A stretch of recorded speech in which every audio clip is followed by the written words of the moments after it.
The moment we've all been waiting for is here, everyone. Don't Starve Together's 2022 roadmap is live. A quick blitz through this before I read it live for you is already telling me that Klei is ready to bring down the house this year, folks. Somehow, some way, they have set the bar higher than ever before. And we and the game are going to be all the better for it. With the promise of maintaining an insane update cycle of a content drop each and every month, this year sounds like it's going to be the year that Don't Starve Together changes forever. And with the years we've had past, I cannot believe I'm saying that. But without further ado, allow me to present to you Klei Entertainment's plans for 2022. Hey everybody, it's roadmap time again, and thank you for that, because even I was feeling a little strung out lately, if you know what I mean. But note, please remember that the roadmap is provided to give the community a sense of what we are working on and what is driving our decisions and what we are focused on in the coming year. None of this is a promise or a guarantee.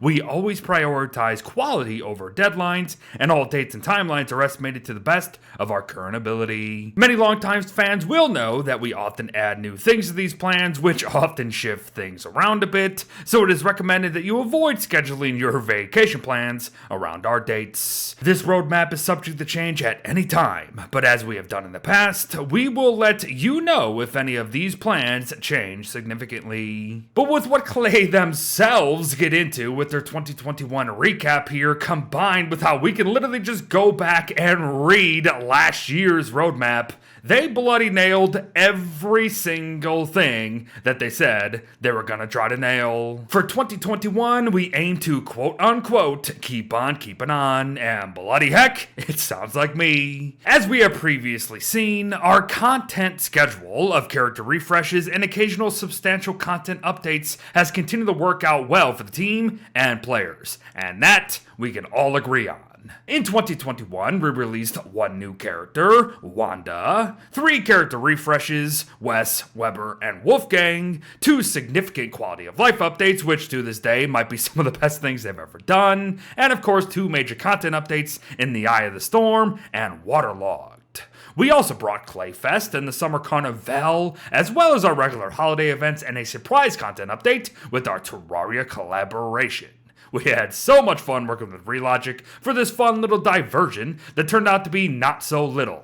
I don't know if we'll ever have another awesome opportunity like that, but it was an absolute blast, and we are thrilled everybody enjoyed it so much. We did have to make room for the Terraria collaboration by shifting around some updates, but frankly the team really needed that time to do something different for a little while, and I think it was worth it. We are well on our way to some great content updates for 2022. We have 4 more character refreshes we need to get through this year before we can move on to some substantial plans we have for 2023. By the way, bloody called it 4 refreshes instead of 3, and people were calling me crazy. But I digress, so our content updates this year will be mainly focused on setting the stage for what comes next. However, it's worth noting that this roadmap is much more focused and established internally than previous years as we focus to prepare for the next content arc. So, what's next? We have a strong schedule ahead for 2022 that is intended on smoothing out the game in preparation for the next arc after finishing the next 4 character refreshes. This roadmap is actually going to stretch a little into 2023 as we finally refresh the last character. And Klei, why are you sounding so much like me right now?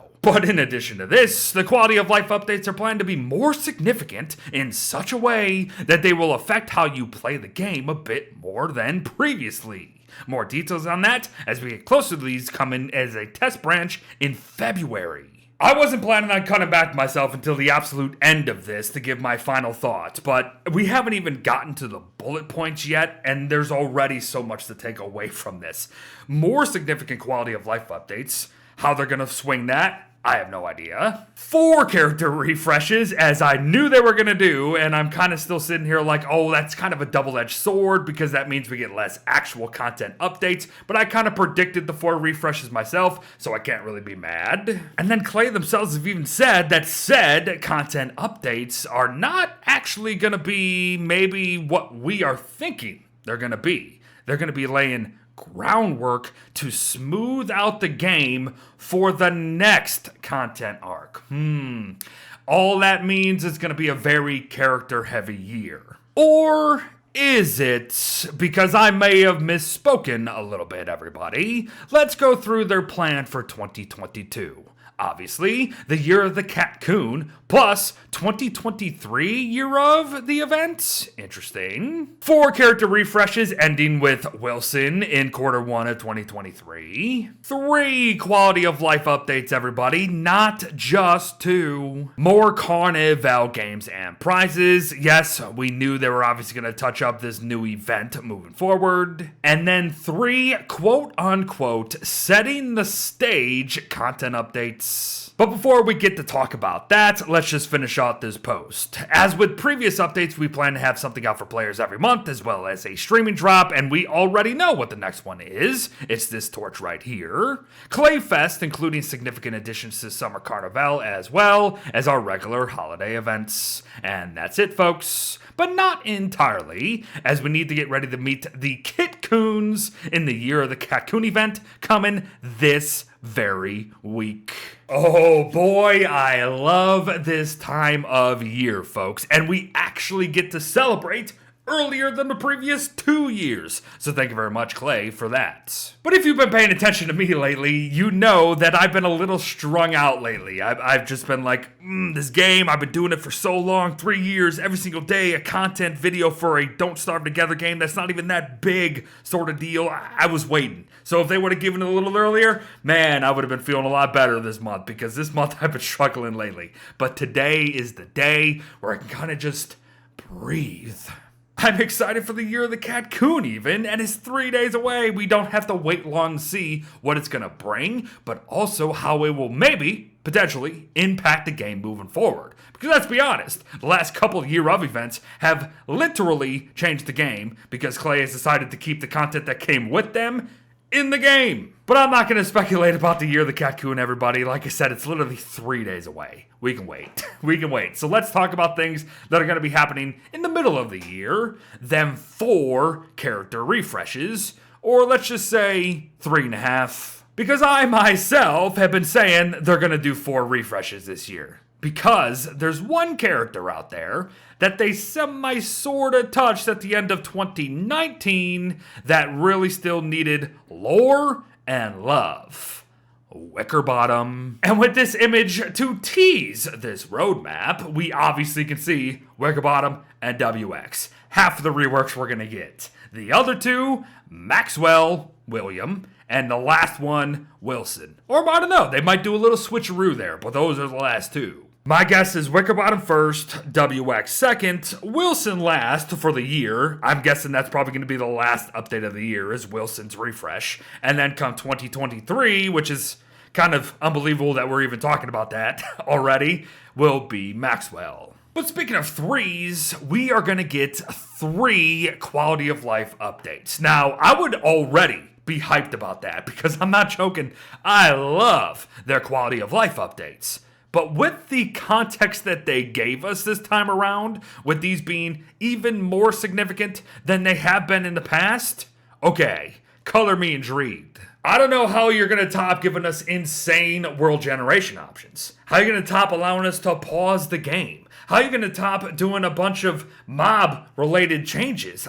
You've already changed the game significantly with the 4 quality of life updates you've done over the past 2 years. Now you're telling us you're going to make 3 in 1 year, and they're all going to significantly change the game and how we play it? Those are your words. Your words, Klei. Wow. Okay. You have set the bar very high. Going off their words, saying that these changes are going to impact the way we play the game. I mean, are we even going to recognize the game come the end of this year, everybody? I don't know. I don't even know where to start speculating on something like that. Then for the Midsummer Carnival, everybody, they literally said more games, more prizes. Doesn't get much simpler than that. We just gotta wait a long time to actually play said games. But now the 1-2 punch of this roadmap, everybody. 3 setting the stage content updates. The heck does that mean? I'm guessing we won't really be able to know what that truly means until we get the first content tease and the first content release, and we get to experience said first content update. Because right now, we can just say and question, what are you setting up? Setting up Charlie to be more significant, setting up Wagstaff to be more significant, setting up the true endgame, setting up the final bout between good and evil, shadow and light. Are you doing anything with the Lunar Archive? I mean, the possibilities are literally endless. But then, as you kind of read through this roadmap, you also start to maybe think that the next true arc isn't actually coming this year. It's coming next year. Now that's going to be a pretty hard pill to swallow, but hey, with all the stuff that they promised with this update, or roadmap, I mean, it's okay. With the years that they've been giving us through the pandemic, the fact that we even get monthly content updates for the small indie game is almost a miracle, so we'll take it. But hold up, I actually reread this to make sure I didn't miss anything. And one of them first bullet points says the year of the catcoon plus the 2023 year of events. Why on earth are they teasing the 2023 one when the 2022 one isn't even out yet? That's telling me it's gonna be crazy. But folks, there you have it. The long-awaited Don't Starve Together roadmap for 2022. And just like the previous 3 years, it's gonna go down in history. And first things first, all the thanks to Klei Entertainment for these last several years and all the work they have done, including through a pandemic for Pete's sake. For our little indie game here, 2022 is sounding as busy as ever, with some really darn significant updates, which is insane to say because the past 3 years have been absolutely filled to the brim with some of the best and biggest updates this game has ever seen. So for them to set the stage and raise the bar on themselves, all I can say is this: we, as the community, are in for one hell of a ride. Thank you so much for watching, folks. Please let me know your thoughts down below. Let's get to speculating on all this, and I'll see ya throughout 2022. Don't Starve Together is back, baby. Bye-bye.